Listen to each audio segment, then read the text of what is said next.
Hi friends, welcome to Ruthiraj channel. இன்றைக்கி நம்ம சேனலில் எக் ரைஸ் எப்படி செய்யலான்னு பார்த்தலாம். இதுக்கு நான் கொஞ்சம் கோஸ் எடுத்திருக்கேன், கொஞ்சம் பீன்ஸ், கொஞ்சம் கேரட், அப்புறம் ஆனியன், அப்புறம் சில்லி, பச்சை மிளகாய் எடுத்திருக்கேன். கீரி வச்சுக்கோங்க, எல்லாத்தையும் கட் பண்ணி வச்சாச்சு. நெக்ஸ்ட்டு அடுப்பில் ஒரு பேன் வச்சுக்கோங்க, அதில் தேவையான அளவு எண்ணெய் சேர்த்துக்கலாம். எண்ணெய் நல்லா சூடான பிறகு ஆனியன் நீட்டமாக கட் பண்ணி வச்சுருக்கோம்ல, அதை நம்ம சேர்த்துக்கலாம். சேர்த்துட்டு நல்லா வதக்கி விடுங்க.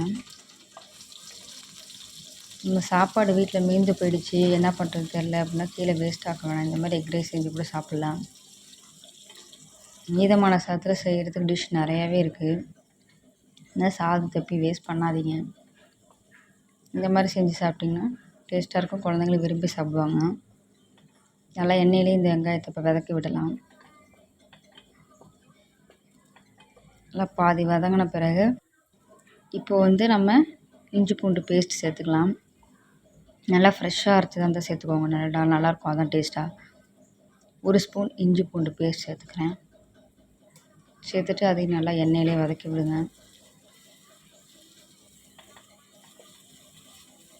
நல்லா அந்த பச்சை ஸ்மெல்லாம் போகணும், அந்தளவுக்கு நல்லா வதக்கி விட்டுருவோம். இப்போ நம்ம கீரி வச்சுருக்க பச்சை மிளகாய் சேர்த்துக்கலாம். நான் வேறு எந்த மசாலாவும் சேர்க்க போகிறதில்ல, எனக்கு ஒரு சில்லி காரம் மட்டும் போதுங்கிறதுனால நான் சேர்த்துக்கிறேன். உங்களுக்கு இல்லை மசாலா வேணுனாலும் இங்கே பச்சை மிளகாவோட குவான்டிட்டியை கம்மி பண்ணிக்கலாம். இப்போ நம்ம காய்கறி சேர்த்துடலாம். 1 கப் கோஸ் சேர்த்துக்கிறேன்,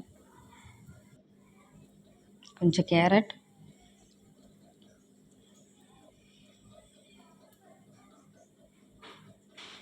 கொஞ்சம் பீன்ஸ் சேர்த்துக்கலாம். இன்னும் உங்கள்கிட்ட கேப்சிகம் இந்த மாதிரி இருந்தால் கூட நீங்கள் சேர்த்துக்கலாம், நல்லாயிருக்கும். சேர்த்துட்டு நல்லா இது எண்ணெயிலே வதக்கி விடுங்க.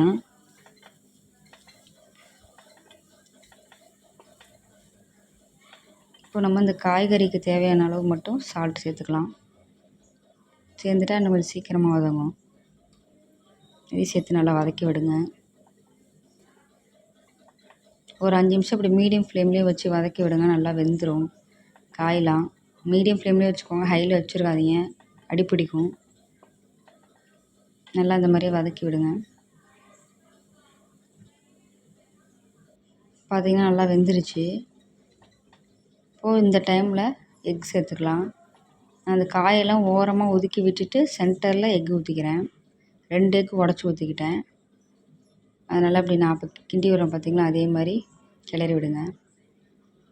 நல்லா தனித்தனியாக உதிரி உதிரியாக வரணும். ஒருத்தவங்க எக்கு முன்னாடி உதிரி உதிரியாக வறுத்துட்டு அதுக்கப்புறம் செய்வாங்க, அது எக்ஸ்ட்ரா வேலை மாதிரி எனக்கு தோணும். அதனால் நான் இப்படி செஞ்சுருவேன். இதுலேயே நல்லா சென்டரில் அப்படி வதக்கி விட்டிங்கன்னா அது வதங்கிடும் அழகா. இப்போ நம்ம ஒன்றா எல்லாத்தையுமே மிக்ஸ் பண்ணிடலாம். நல்லா அப்படி உதிரி உதிரியாக வந்ததுக்கப்புறம் மிக்ஸ் பண்ணுங்கள்.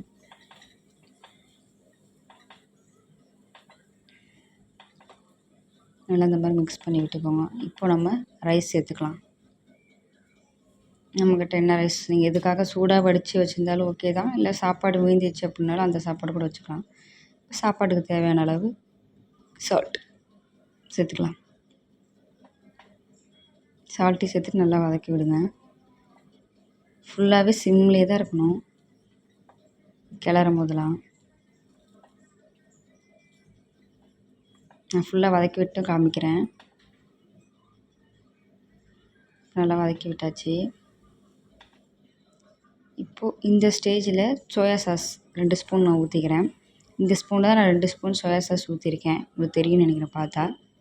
இந்த ஸ்பூனில் 2 ஸ்பூன் சோயா சாஸ் நான் ஊற்றிக்கிறேன். நீங்களும் ஆட் பண்ணிக்கோங்க, இருந்தால் சேர்த்துக்கோங்க, இல்லைன்னா ஸ்கிப் பண்ணிடலாம். இதையும் சேர்த்து நல்லா கிளறி விடுங்க.